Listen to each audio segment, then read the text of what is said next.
প্রিয় ভাই বোনেরা, আমি আজকে আপনাদেরকে বলবো, অনেক বোনেরা স্বামীর বাড়িতে নির্যাতনের শিকার হয়, কিন্তু তারা আইনগতভাবে তারা কিন্তু কোনো ন্যায় বিচার পান না।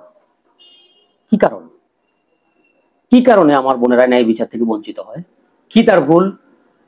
সেই বিষয় নিয়ে আজকে একটু কথা বলবো, একটু মনোযোগ দিয়ে শুনবেন। দেখা যাচ্ছে কোনো বোন তার স্বামীর বাড়িতে আছে, কোনো কথা কাটাকাটি বা পারিবারিক কোনো বিরোধ, কোনো যৌতুক দাবি বা যে কোনো বিষয় নিয়ে তাকে শারীরিকভাবে নির্যাতন করেছে, মানসিকভাবে নির্যাতন করেছে। এক পর্যায়ে বাড়ি থেকে ঘাড় ধাক্কা দিয়ে তাকে বের করে দিয়েছে। মেয়েরা অনেক সময় স্বামীভক্ত হয়, সে ভাবলো যাক যেতে হয়েছে, আমি বাবার বাড়িতে চলে যাই, সেখানে গিয়ে একটা আচার বিচার করে পারিবারিক ভাবে সমাধা করে সে চায় যাতে ঘর সংসারটা টেকসই হয় বা পরবর্তীতে ঘর সংসার করতে পারে। এই কারণে সে কিন্তু বাবার বাড়িতে চলে যায়। এদিকে ছেলে পক্ষ কি করে, মেয়ে যখন বাবার বাড়িতে চলে গেছে তার গোপনে গিয়ে কোর্টে গিয়ে তার বিরুদ্ধে একটা মামলা করে দেয়। মামলাটা কি?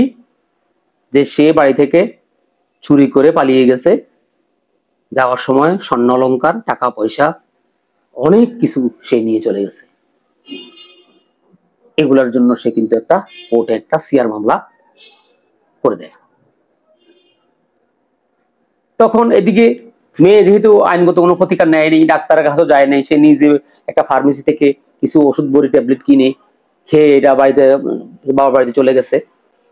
চেয়েছিল বাবা ভাইদের মাধ্যমে সামাজিকভাবে তাকে যে আঘাত করেছে একটা মিলমিশ করে সে সংসার করবে। কিন্তু এই সুযোগে স্বামীর বাড়ির লোকজন একটা মিথ্যা মামলা করে দেয় এই বোনের বিরুদ্ধে। কিন্তু এখন যদি সেই বোনটা বলে যে না, আমাকে বাড়ি থেকে বের করে দিয়েছে,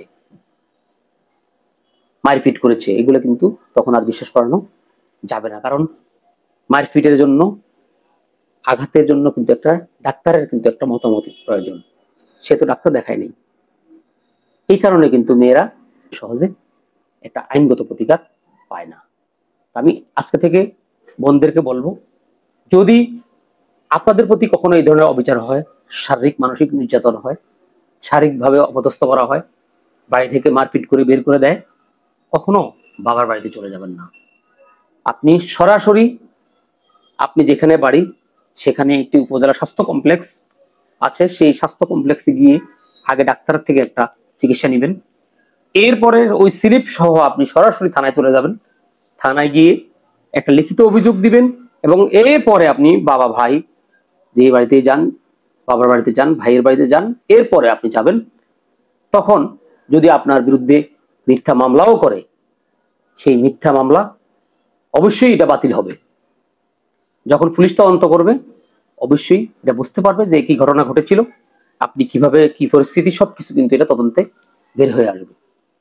আমি প্রত্যেক বোনদেরকে বলবো, অবশ্যই সতর্কতার সহিত আইন কানুন মেনে আপনারা চলবেন।